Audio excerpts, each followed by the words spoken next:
Before we start, make sure you subscribe and like this video. I finally met the thing in the closet. Starting from the time I was born, I grew up in a small room on the third floor of my family's country estate.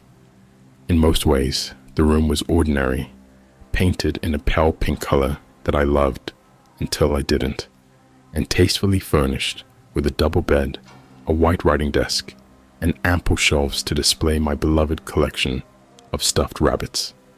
The only unusual feature of the room was the closet. Featuring a door of glass and painted concrete, the closet was locked at all times. The door itself was large, perhaps a foot taller than a standard one, and twice as wide. Though the glass looked fairly new, parts of the door looked old. Perhaps they weren't concrete at all, but rather carved stone. Inset into the rock were strange symbols that looked like arrows and birds, the line all straight, chiseled. When I asked what was inside, my father told me it contained dangerous electrical wiring that would kill me in an instant if I ever touched it. For the first few years of my life, I supposed I believed all of that, just as I believed in Santa Claus and angels and other nonsense. Then one day, when I was 4 or 5, trying to sleep at night, I heard something from the closet, a muffled cough. It almost sounded far away, though the closet was no more than 5 feet from my bed. At first, I dismissed it as my imagination. Then more certainly this time, I heard it again. 2 coughs in a row, muffled as if behind a very thick wall. My heart raced, my bladder emptied. I called for my mother as loud as I could. She and my father both ran up the stairs in an instant. Their movements were quick and methodical. My mother turned on the light and my father edged toward the window. It was only after my eyes adjusted to the light that I realized he was carrying a gun. "Not the window," I said. "The closet." My parents exchanged a glance, and my mother gave an audible sigh of relief. "There's nothing in the closet," she said, stroking my hair. "Now let's change these sheets and pajamas and get you back to bed." As time went on, I noticed other strange things about the room.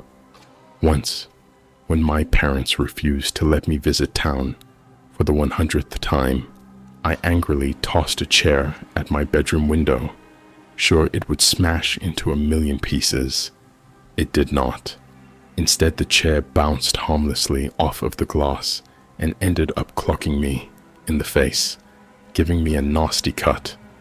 Later, I looked more closely at the glass and realized it was thick.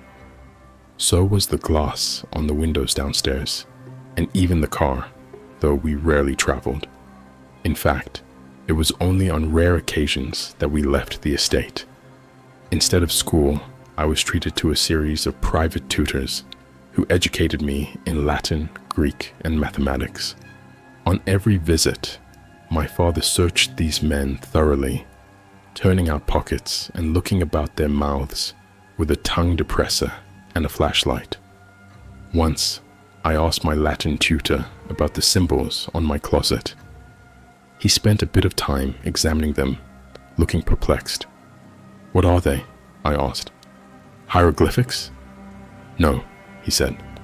"I'd say cuneiform, except that I only recognize about half of the symbols. The others are different than any I've seen." "How familiar are you with cuneiform, though?" I asked. "Very." On the way out of the house that day, I saw the scholar talking with my father. My father kept his face stony, but glanced at me once or twice, nodding his head.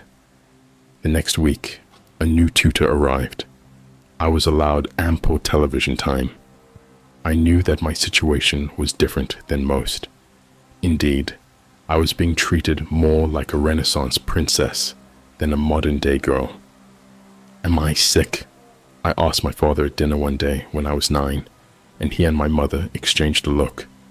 Are you worried the tutors are contagious? Of course not, said my father. Am I a vampire then? A witch? A monster of some sort? Not even a bit, said my mother, laughing a bit now. Am I a princess? I asked. A countess? A lady of some sort. My parents exchanged a look. You are not, my father finally said. We just want to keep you safe. Beneath the table, my fists curled into balls. And am I meant to be kept as a prisoner forever? I asked. I expected my father to roll his eyes, to dismiss my question as he always did. Instead, he simply said, no, and returned to cutting his pork chop into tiny pieces. My parents were an unbreakable vault of secrets. My tutors refused to speak of anything but their assigned subjects.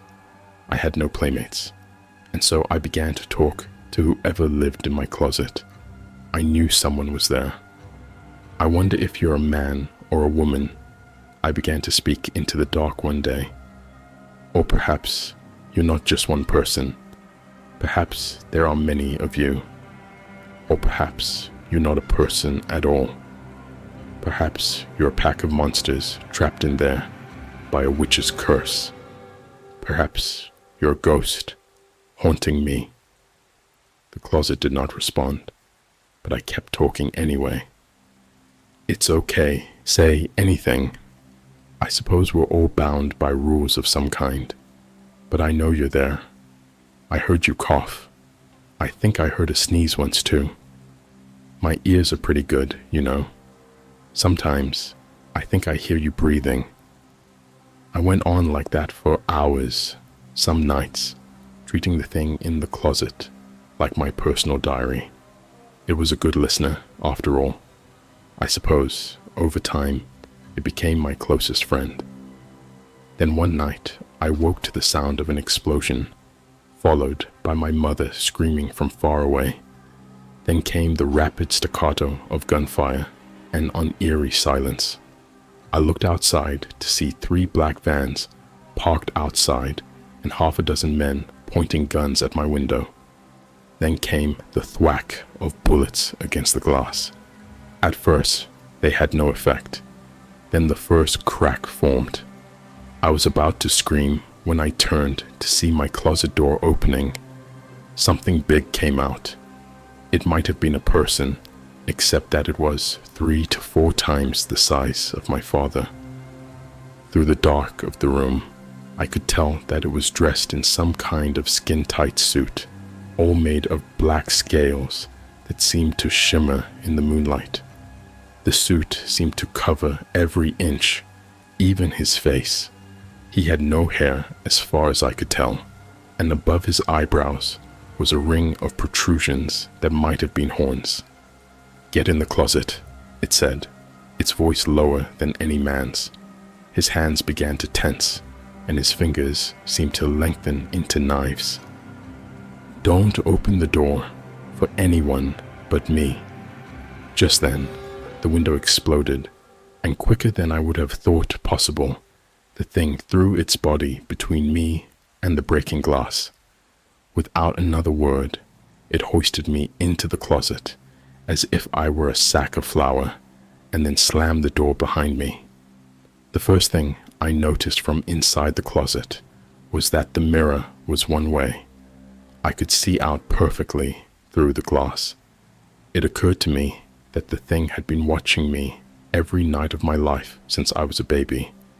The second thing I noticed was a man, a normal-sized man in some kind of military uniform, running up the stairs, his gun already firing. A pair of bullets caught the creature in the gut, but it barely winced. Paz on sight. Holy fuck. I've never seen one this. Before the man could utter another word, the thing charged at the man, swinging its long fingers, slicing him in half at the waist. The man's walkie-talkie buzzed over his corpse. Cowboy, you still there? What age Paz we talking? What size? Cowboy? More bullets cut through the room. The thing descended the stairs. I heard another scream. Whatever soundproofing existed in the room seemed to also work one way. Scream after scream carried their way to my ears, along with bursts of gunfire. I watched bullets cut through my mattress, sending bursts of feathers into the air. I'm not sure how long it went on like that. Perhaps 10 minutes, perhaps an hour. I shook with fear. I cried. At least I didn't wet myself this time. Then finally, it was over. I heard the heavy thud of footsteps coming up the stairs, and the creature appeared. It held its hand to the door, which opened automatically at its touch. "More will come," he said after a few minutes. A bit of blood was dripping from his sharp teeth. I wasn't sure if it was his or someone else's. "Come." Then it reached for me, and I collapsed into its arms. The last thing I saw before I passed out were two black wings unfolding from its back. I woke the next day in a bedroom that was completely unfamiliar. Odd sculptures of men with elongated faces lined an entire wall of the room, staring at me with contorted grins. Before long, a woman I recognized as a distant aunt entered holding a tray of dates and tea. I looked at them suspiciously, but I was starving, and I figured if she meant to kill me, I'd be dead. "My parents, your legal guardians will be missed," she said. "Why did this happen? There are some things that you are better off not knowing. I suppose the most I can say is that we come from a very old family, maybe the oldest family, one whose roots go back to the dawn of human history. From time to time, a question of succession arises. The rules are rather arcane, but it's not strictly father to son, mother to daughter. More important are the number of surviving cousins, brothers, and sisters, that sort of thing." I was trying to take in everything she was saying, but in truth, I was nervously glancing around the room. There was no closet here, no protector. I had never felt so alone. My aunt continued, "Often there is bloodshed, sometimes a bloodbath. For years, the families lie in wait, knowing the moment of bloodletting will eventually arrive. And then everyone moves at once until things are sorted out. It's the reason we employ certain protectors." My heart was beating fast again. "For many years you were seventh in line. Then for a moment you were fifth, then third, then, well, something terrible happened to several families, and now here we are with a new queen, already selected, and 100 people ahead of you to be next in line after her. Lucky you, I suppose." I couldn't stop crying, couldn't stop shaking. "Where is then closet?" I asked. "Your protector has been reassigned," she explained. "You don't need him anymore." The years that followed were hard.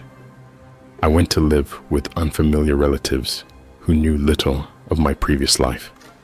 My new room was smaller, with barely room for a small desk and a dresser. I had no closet. Suddenly, I was middle class, treated like a normal child. My new family had been told that I had been through some sort of trauma, but struggled to understand why I shied away from the windows. When I tried to speak with other children, I came off like an encyclopedia, spouting occasional phrases in dead languages and facts about the emperors of Rome. I aged, growing into a teenager, getting swept up into the world. The adjustment was difficult at first, but also thrilling. I still remember the first day I was allowed to walk on my own to school. I reached a major intersection and didn't even cross when the signal came on. I was so enthralled, looking in all four directions, knowing that I could walk any way I chose, off into the seemingly infinite world. By the time I reached college, my early childhood had almost started to feel like a distant dream. I had adapted, or at least learned to put on the facade of a normal person. I hadn't had a boyfriend yet, and my friendships were awkward and surface level, but it seemed I was on track to eventually integrate into the world. One day, my sophomore year, I borrowed a friend's most revealing outfit and walked through the biting cold to a holiday party. The lightly falling snow immediately summoned goosebumps on my bare skin, but I pressed on, eager to be part of the world. At the party, I drank far too much and ended up sharing my first kiss with an older guy, a senior with a bad reputation. I looked for my friends, but couldn't find them. The boy kept offering me drinks, and before too long, he was walking me home, his hand already playing with the back straps of my dress. We practically fell into my place, a little cottage my family had rented near campus. The boy had something upsetting by that point, and I wanted him to go, but he wasn't really listening. "You owe me," he kept saying. "You invited me here. Just a little something. Just a little." I tried to push him away, but he was twice my size. He had me on the floor, wrists pinned. "Huh," he said, suddenly noticing something in the corner of the room. "What's that?" I turned, and there it was, just as I remembered it, the closet. It hadn't been there that morning. Now, suddenly, it was back, just as if it had been there all along. "You should go," I said. I wasn't afraid anymore. Suddenly, the boy seemed small. "I don't think so," he said, tightening his grip. "You're hurting me," I said, but I wasn't really talking to him anymore. "Only a little bit," he said, smiling. "Last chance," I said, and he let one of my arms go, but it was only to start unbuckling his belt. I heard the clank of his buckle hitting the floor, then the creak of a closet door. It was the last sound he ever heard. The babysitter's rules, I didn't believe them until it was too late. I've always loved kids and thought babysitting would be an easy way to earn some extra money while studying for my degree. When Mrs. Thompson called me out of the blue and asked if I could watch her two children, Lily and Max, for a few hours one evening, I didn't hesitate to say yes. She offered an incredible hourly rate and assured me that the kids were well behaved. The job seemed like a dream come true. The evening started off normally enough. I arrived at the Thompsons' home, a large old house on the outskirts of the town, and was greeted by Mrs. Thompson, a pleasant woman in her mid-40s. She introduced me to Lily, a sweet 5-year-old with curly blonde hair, and Max, a quiet 7-year-old who seemed a bit shy. After a brief tour of the house, Mrs. Thompson handed me a list of rules and instructions. She looked at me with an intensity that made me uneasy. "These rules are very important, Hannah," she said. "Please follow them exactly." I nodded, taking the list from her. "Of course, Mrs. Thompson, I will." She smiled, but it didn't reach her eyes. "Thank you. We'll be back around midnight." With that, she and Mr. Thompson left, and I was alone with the kids. I glanced at the list of rules, feeling a little silly. How hard could it be to babysit for a few hours? 1. Always keep the doors and windows locked. No problem. It was an old house, and I figured they just wanted to be safe. 2. Do not let the children play outside after dark. Fair enough. It was already evening, and the yard was surrounded by dense woods. 3. Do not answer the phone unless it rings twice in quick succession. A bit odd, but okay. 4. Bedtime is at 8 p.m. No exceptions. That seemed reasonable. 5. If you hear whispering, ignore it. Do not investigate. That one made me pause. What kind of whispering? But I shrugged it off as overprotective parenting. 6. If Lily starts singing, do not interrupt her. Wait until she finishes. Lily was humming to herself, so she played with the dolls. It seemed harmless enough. 7. If Max asks you about the shadows, distract him immediately. Creepy, but probably just a way to keep his overactive imagination in check. 8. Under no circumstances should you go into the basement. That was fine with me. I hated basements. I put the list aside and joined the kids in the living room. They were watching a cartoon, and everything seemed perfectly normal. After a while, I made them dinner and helped them get ready for bed. As the clock struck 8, I tucked them in, read them a story, and turned off the lights. "Good night, Hannah," Lily whispered, her voice soft and sweet. "Good night, Lily." "Good night, Max," I replied, closing the door gently behind me. I went back downstairs and settled onto the couch with a book. The house was quiet, the only sound the ticking of the grandfather clock in the hallway. It was peaceful, almost too peaceful. Around 9 o'clock, the phone rang once, then twice in quick succession. Remembering the rule, I picked it up. "Hello? Hannah, it's Mrs. Thompson. How are things going?" "Everything's fine," I replied, glancing around the room. "The kids are asleep and everything's quiet." "Good," she said, sounding relieved. "Remember to follow the rules and everything will be fine." "Of course," I said, trying to sound confident. After we hung up, I went back to my book, but my mind kept drifting to the list of rules. What did they mean by whispering? And why couldn't Max talk about shadows? Suddenly, I heard a faint sound coming from upstairs. It was like a soft, rhythmic chanting. My heart skipped a beat as I realized it was Lily singing. Remembering the rule, I stayed where I was, listening to her song. It was a haunting melody, and it sent chills down my spine. She sang for what felt like an eternity before finally falling silent. I took a deep breath, trying to calm my nerves. This was ridiculous. It was just a song, but the house felt different now, like the air was thicker, heavier. A few minutes later, I heard another sound, this time from the hallway. It was a soft, whispering noise, just barely audible.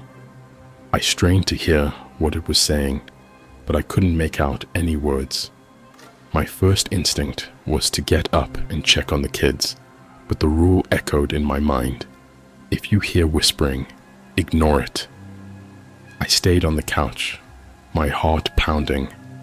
The whispering grew louder, more insistent.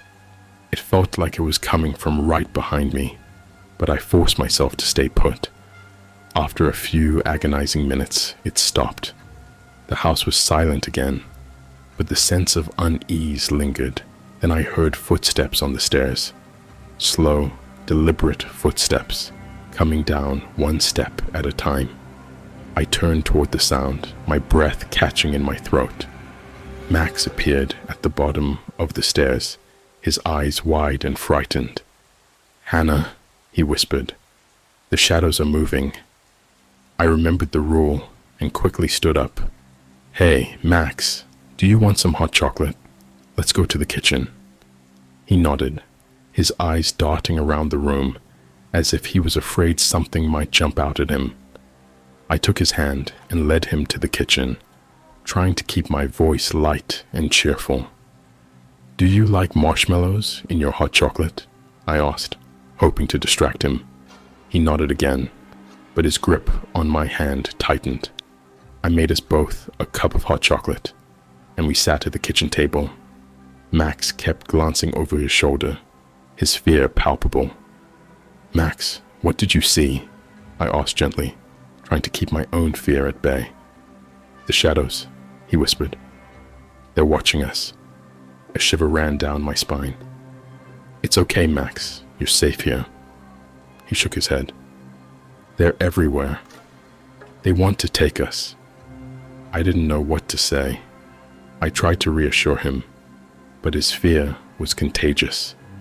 I decided it was best to put him back to bed and hoped he would fall asleep quickly. As we walked back up the stairs, I couldn't shake the feeling that we were being watched. I tucked Max back into bed and stayed with him until his eyes finally closed. As I turned to leave the room, I caught a glimpse of movement in the hallway. My heart leaped into my throat, but when I looked again, there was nothing there. Back in the living room, I paced nervously, my mind racing. This job was turning out to be far more than I had bargained for. The rules, the whispering, the shadows, it all felt like something out of a nightmare. At around 11:30, the phone rang again, twice in quick succession. I answered it with a trembling hand. "Hannah, it's Mrs. Thompson. Is everything okay?" I'm not sure," I admitted. "Max was talking about shadows, and there's been strange noises." "Just follow the rules, Hannah," she said firmly. "We'll be home soon." She hung up before I could say anything else. I set the phone down, my hands shaking. What was going on in this house? A sudden noise from the basement made me jump. It was a soft, rhythmic thumping, like someone knocking on a door. The rule about the basement flashed through my mind. Under no circumstances should you go into the basement.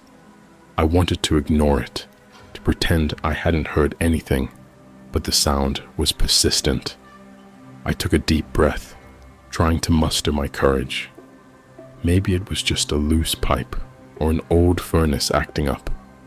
As I stood there, debating what to do, the knocking grew louder, more insistent. Against my better judgment, I found myself moving toward the basement door. My hand trembled as I reached for the doorknob. Just as I was about to turn it, a voice behind me made me freeze. "Hannah, don't." I spun around to see Max standing at the top of the stairs, his eyes wide with fear. "Go back to bed, Max," I said, my voice shaking. "Please, don't open the door," he whispered. "They'll get out." My heart pounded in my chest. "Who will get out?" "The shadows," he said, his voice barely audible. "They're trapped down there. If you open the door, they'll come for us." The fear in his voice convinced me to step back. I guided Max back to his room and tucked him in once more, promising him that I wouldn't open the basement door. Back in the living room, I sat on the couch, my mind racing. The knocking continued, but I forced myself to ignore it. Whatever was down there, I didn't want to find out. Finally, just before midnight, the front door opened, and Mrs. Thompson walked in, followed by her husband. Relief washed over me at the sight of them. "How was everything?" she asked, her eyes scanning the room. "It was eventful," I said, trying to keep my voice steady. She nodded, as if she expected that answer. "Thank you, Hannah. You did well." I gathered my things and headed for the door, eager to leave the house and its unsettling secrets behind. As I stepped outside, Mrs. Thompson's voice stopped me. "One last thing, Hannah." I turned to look at her. "Yes." "Never speak of what happened here tonight, for your own sake." I nodded, too shaken to argue, and left the house. The drive home was a blur. My mind was filled with thoughts of shadows, whispers, and the rules I had barely understood. As I lay in bed that night, I couldn't shake the feeling that something had followed me home. The darkness in my room seemed thicker, more oppressive. I kept the lights on, unable to sleep, haunted by the events of the evening. The next morning, I woke up with deep, dark circles under my eyes, despite barely sleeping. As I dragged myself to the bathroom, I noticed something odd in the mirror. There were faint, shadowy figures flickering behind me. I turned around quickly, but there was nothing there. I tried to convince myself it was just my imagination, a remnant of the night's terror. Over the following days, the occurrences escalated. I would see fleeting shadows out of the corner of my eye, hear whispering voices when I was alone, and feel a chilling presence in my room at night. My grades started to slip, and I found it hard to concentrate on anything. Friends noticed the change in me, commenting on how tired and distracted I seemed. One night, as I was studying for an important exam, the power went out. I sat in the dark, trying to steady my breathing, when I heard the familiar whispering. It was louder now, almost as if it was inside my head. I clutched my ears and squeezed my eyes shut, but it didn't stop. Suddenly, a cold hand grabbed my ankle, pulling me off my chair. I screamed and kicked, but there was nothing to fight against. The whispers turned into menacing growls, and the shadowy figures closed in around me. Just as quickly as it started, the power came back on, and the shadows vanished. But the fear remained, a constant reminder that I was never truly alone. I knew then that the shadows had followed me home, and they were here to stay. No matter where I went, I could feel their presence lurking in the corners, watching and waiting. The babysitting job that seemed like a dream had turned into a never-ending nightmare. Desperate for a solution, I contacted Mrs. Thompson, hoping she could help me banish the shadows. She listened to my plight with a knowing expression, and then reluctantly gave me a small worn book titled Wardings Against the Dark.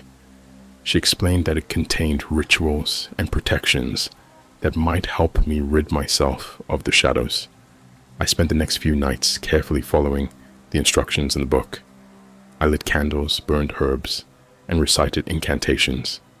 Each night, the presence of the shadows seemed to weaken. On the third night, after completing the final ritual, I felt an overwhelming sense of relief as the shadows dissipated, leaving my room feeling lighter and more peaceful.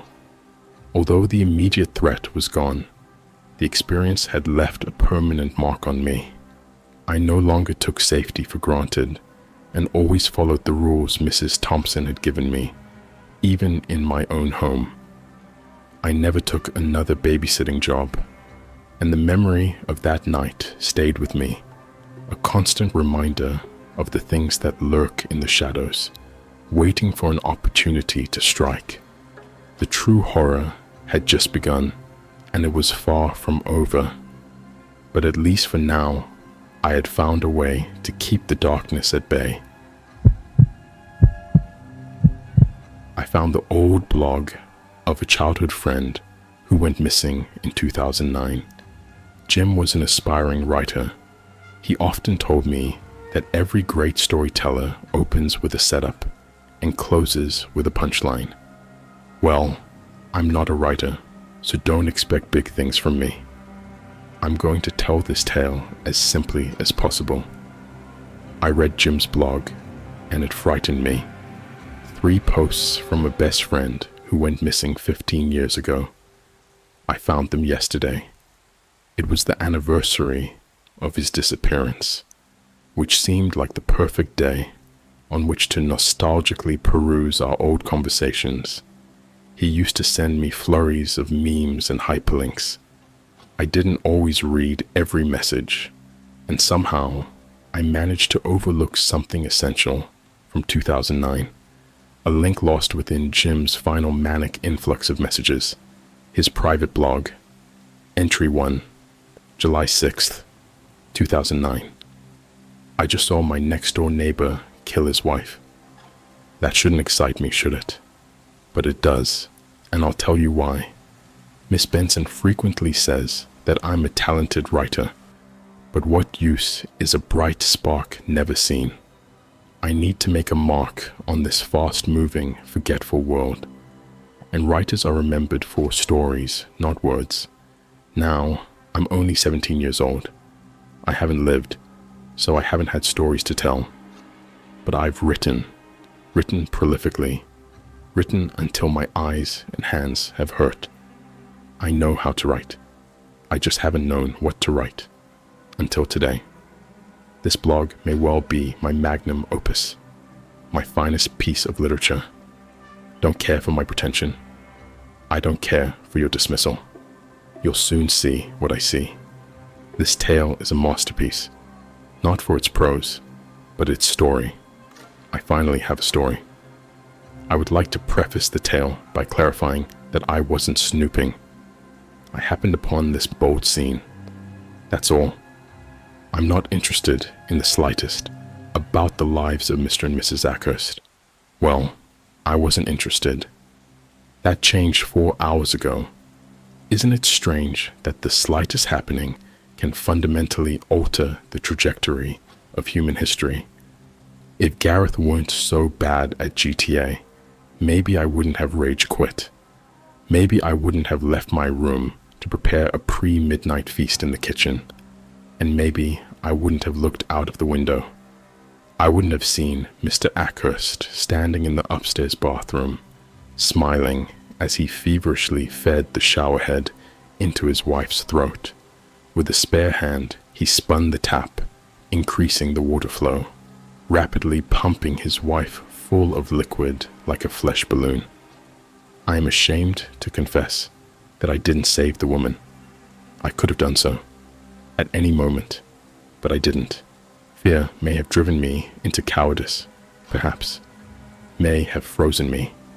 By the time I woke from that terrible trance, it was all over. Mr. Ackhurst sighed, unburdening himself of the tense knot in his stomach before basking in his awful triumph. The imposing man reeled in the shower hose, removing the blood-stained showerhead from his wife's throat. He cradled her body, eyeing her discolored skin and swollen, lifeless eyes. Then the spent man dragged her ragdoll form out of the room. It would have been responsible to immediately call the police. I wasn't frozen, after all. I could have moved. I could have picked up my phone and dialed 999. But if I had done that, my story would have ended there. Mr. Ackhurst's story would have ended there, and I never would have become a writer, not in the truest sense of the word, not in any way that would cement my legacy, which is the only thing that matters at the end of the day. I did not alert the authorities, and I won't until I visited the house. I felt a little sick after reading that initial post. I thought back to 2009, remembering the unfortunate passing of Mrs. Ackhurst, remembering the ambulance that arrived in the night, stirring everybody in the neighborhood. But I wasn't aware of Jim's involvement in the night's horrible events, and I've barely begun to tell you about all of the awfulness that happened. The first unsettling thing worth mentioning is that the ambulance arrived on July 8th, but Jim's initial post was on July 6th. I'm reading the old conversation with my friend as I speak. July 8th. That was when we messaged each other about the ruckus on our street. Mrs. Ackhurst was definitely found on that date, which means Jim knew of her murder 2 days before anyone else. And there was more horror to come. Horror that he never thought to tell me in person. He never even asked whether I read the private blog. After reading the other posts, I'm glad he didn't. Entry 2, July 7th, 2009. It is 3 in the morning, 4 hours after I first locked eyes with the maniacal man in the window across the road. It feels as if it has been an age since I uploaded the last post. I keep thinking about Gareth. Are you reading this, friend? How long has passed? You're sleeping soundly in your bed right now, no doubt. possibly ignoring my messages as usual. You're only a 5-minute walk away from this nightmare. 5 minutes. Sneaking out of the house without detection was no impressive feat. Not really. I didn't even bother to cover my tracks. Mum and Dad are absent even when they're home. I know my friends pity me, pity my loveless makers, but I wouldn't have it any other way. I would have never forgiven those monsters if they'd stopped me from crossing the road, entering the Ackhurst house, allowing my greatest story to unfold. As I approached the Ackhurst residence, I noticed that there were no lights in the property. My heart raced a little as I considered the possibility that Mr. Ackhurst had spotted me peeping, but I stilled myself. I knew that Mr. Ackhurst hadn't looked over at the property, hadn't seen me watching from the kitchen. I decided that he must have turned off the lights to clean up without detection. He possibly realized that he had been foolish for not drawing the curtains, not turning off the lights in the first place. Perhaps he'd struck his wife in a fit of passion, hadn't taken the time to properly plan his kill. Alternatively, I considered that he may have been sleeping soundly. He may have felt absolutely nothing about what he's done, may have been sleeping like a baby. I sailed around the edge of the property, moving on nimble feet with a gleeful grin on my face, gleefully anticipating the mime moment of heroism. I should clarify. There was nothing about the night's events to be celebrated. I was simply dreaming sweet dreams of capturing Mr. Ackhurst, becoming known as the courageous young man who'd brought a killer to justice. A vigilante with not only a story to tell, but the capacity to tell it well. I was relieved to find that the side door already had a shattered window. There was no need to find a stealthy route of entry, no need to worry about being detected. I slid the door open, towed a heavy rock off the mat, and entered the lightless home. Fear gripped me as I heard panicked movement upstairs, creaking floorboards and a muffled voice. The patter of frantic footsteps traveled along the upstairs corridor, and then came the descending thuds of stairs, groaning under the weight of the homeowner. "Mr. Ackhurst," I called. "It's over." The monster and I met in the dark entryway of his home. He eyed me fearfully, wondering why he'd been disturbed, wondering why the intruder was a 17-year-old boy, no doubt. Youth was the greatest mask I had. We're verging on adulthood, Gareth. People will stop giving us leeway sooner or later. "Jim," the man cried, "what are you doing in my house?" I did not falter for a moment. Couldn't afford to falter when faced with a man taller and stronger than me. I had to focus on the plan, had to beat him with the strength of my mind, not my body. I would walk out of that cursed graveyard with his decapitated head in my hands if necessary. The upstairs tap was running. I remember that. It was the only sound in the lightless house. I'd caught the man off guard, and that was the only advantage I had. With every passing second, that advantage was slipping away. The sound of running water drowned the crime. A terrible truth with such awful weight that I prayed it would sink far from view. Though I could not resist Gareth, could not resist telling you. Such a legacy doesn't deserve to be buried. The man barreled forwards, and I held firm, rigidly sticking to the plan. Whatever my fate, I was determined to be remembered. I am no moron, of course. I did not enter the pitiful man's hovel without a weapon to wield. I pulled the stainless steel from my pocket as Mr. Ackhurst charged towards me, watery eyes emblazoned with something, a feeling I did not, or perhaps could not place, for his mind was a mystery to me. The emotion may have been fury, perhaps, a fearful fury.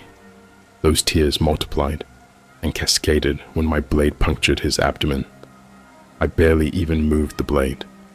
Mr. Ackhurst did a fine job of moving into it, and the lobby was so dark that the man had clearly not detected any glint of a steel edge, no foreboding sign of his impending doom.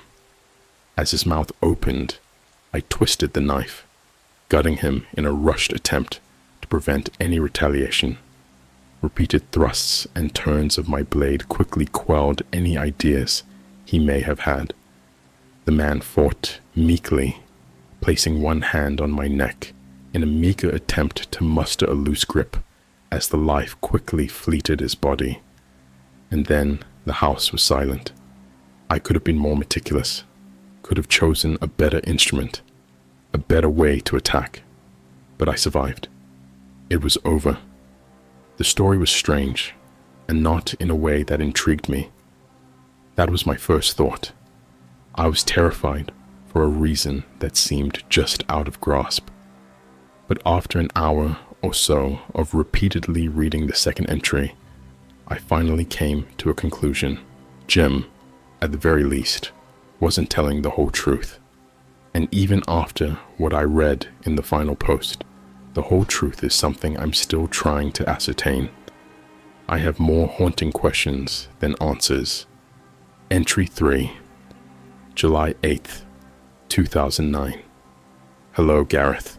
You should know by now that I made this blog for you, only you. I hope that, upon finishing my disturbing tale, you put it in the hands of those who might know what to do with it. Someday, I really do pray you read it. I'm sure you will.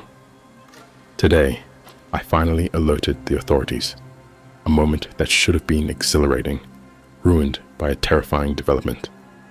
It's currently 1 a.m, and I'm packing my bags. I must leave. It isn't safe for me here. You see, I failed. I didn't cover my tracks. I didn't eliminate the threat. I was a little off at school yesterday. You noticed that. You may be awful at responding to messages, but you're a good friend, Gareth. A very good friend. I've always known that, and it's why I'll never forget you. I do wish I could stay, wish I could explain everything, but he's here. That's my fault. I was incredibly sloppy, and my heroic antics may have all been for naught. The man's brother visited. I came home from school, preparing to finally alert the police and tell them my brave story. But then I saw it. The car on the driveway. A blue Porsche that I didn't recognize. I immediately panicked, of course, because I hadn't finished the cleanup. And the scene in the house didn't exactly paint me in a favorable light. I rushed across the road, had to be quick, had to tidy up my mess before Mum and Dad came home. I beelined towards the side door, which was still a broken mess, swinging in the breeze. And there was a wailing voice emanating from the main hallway. I know. Why did I leave the body there in the early hours of yesterday morning? Well, I was interrupted. Don't think less of me for my stupidity, Gareth. Please. I was meticulous in every other regard. The Ackhursts didn't have friends or visitors. I thought it'd be safe to leave them there until the following evening. It was a foolish decision, but that doesn't make me a foolish man. I realized, upon entering the home, that I had very few options. Few reasonable options, I mean. What could I have done? Killed Mr. Ackhurst's brother, too. He was an innocent man. That wouldn't have painted me in a heroic light. And I accepted that as his eyes met mine. That was when I realized I had to run. I'm on the road as I type Gareth, jotting down my final thoughts. The conclusion to my frustratingly brief tale. I had hoped for a satisfying conclusion, but life sought to rewrite my story. How rude of it. The authorities have been notified, but I won't be there to tell the tale in person. Still, a hero does not act for glory. A hero is altruistic. That is how legacies are formed, right? And my legacy, whatever it may be, shall be eternal. You may think very little of those 3 posts. Without any context, I suppose the only horror to be gleaned from Jim's writings would be the deaths of Mr. and Mrs. Ackhurst. But I think, even without context, that you likely feel what I feel. Something doesn't add up. You'd be right. Terror worked its way into my gut as I processed everything I'd read, comparing it with the events that I remembered from my childhood. The bodies of Jeffrey Ackhurst and Patricia Ackhurst were found in their home on July 8th, 2009. Town gossip, thanks to a few blabbermouth police officers, brought the finer details to light. Jeffrey's corpse was found in the entryway, as Jim had claimed. Patricia's corpse was found in the bathroom, also as he claimed. However, there is another piece of information worth noting. I thought it better for you to read Jim's 3 posts first. The police have always suspected Jeffrey's brother, Rudy Ackhurst, to be the killer of the couple. And what led them to this working explanation? Jeffrey's time of death was estimated to be an hour before Patricia's time of death. I kept thinking about that as I read Jim's disjointed account of events.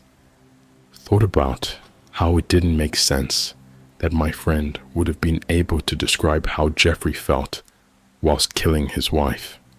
Thought, more importantly, about how it didn't make sense that Jim would have been able to see Mr. Ackhurst kill Mrs. Ackhurst. Jim was telling the truth in his second entry. He did kill Mr. Ackhurst. I have no doubt about that. But my friend couldn't have seen Patricia die in the upstairs bathroom because her husband was already dead. And if Jim weren't avenging the woman, why on earth did he savagely slaughter Jeffrey Ackhurst? I think I know. We all know, don't we? But I don't want to accept it. Just as I don't want to accept who really killed Patricia Ackhurst. For years, it was believed that Rudy Ackhurst had killed his brother and sister-in-law before kidnapping or murdering Jim Harlow for whatever reason. But it's clear that we've been believing a lie. I thought about the closing sentence in entry 3, the punchline, as my friend would call it. And my legacy, whatever it may be, shall be eternal.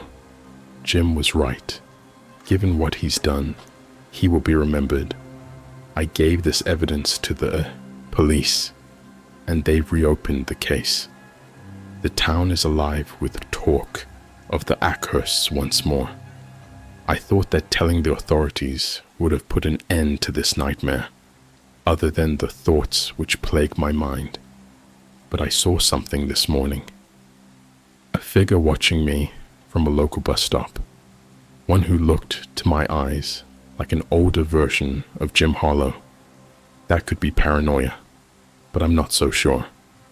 The more I think about my old childhood friend, the more I remember the oddities I overlooked for years, and the more ferocious the terror in my body becomes. I keep imagining awful scenarios. Him turning up at my door, returning to silence me. And, given the man's creativity, he would certainly fabricate another wonderful tale about how I'd met my end, one that would serve his legacy.